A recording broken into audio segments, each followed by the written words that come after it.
Hi, I'm Mike from Ram Clutches. Today we want to just give you a little bit of information about how the clutch disc installs in different applications. It's a common question we get on the tech line: which way does my disc go in? So let's take a peek at that. First thing to know really is that almost every case the clutch disc is going to install with the basket or the sprung side of the disc, where you see the springs mounted.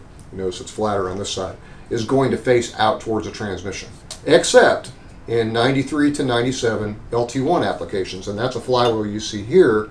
This disc actually mounts backwards or upside down, and that's due to the pull style clutch.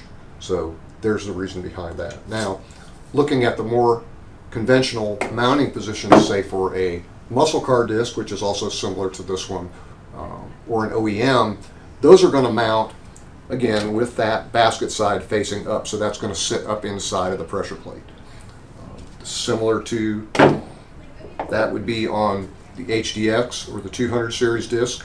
Notice the 8-spring hub here. That's going to also sit on the flywheel with the basket side up.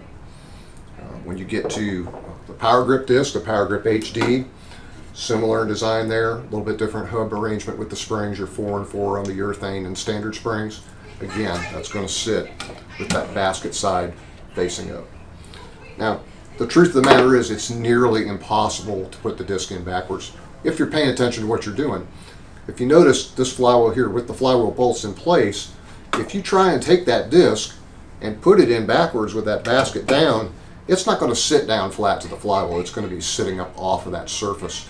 If you were to bolt that down at that point, it's going to bend the crap out of that disc and you're going to have disengagement problems. So that's definitely something you want to pay attention to, is making sure that you've got that basket side up on those applications. Now when you get to the concept dual disc, it's a little bit along the same lines. Your bottom disc, it's a solid hub disc. These are a nesting hub design, so there's a little bit of a protrusion here that sits up and nests inside of the top hub. Your bottom disc is going to go in this way with that flange sticking up. Then you're going to set your segment section with the floater plate on top of that. And then again, when you come back and install that top disc, it's going to sit on there with that basket side facing up, just like the previous application. So nice and simple. 99.9% of the time you're going to put that basket side up, unless you're dealing with an LT1 93 to 97 T56 application.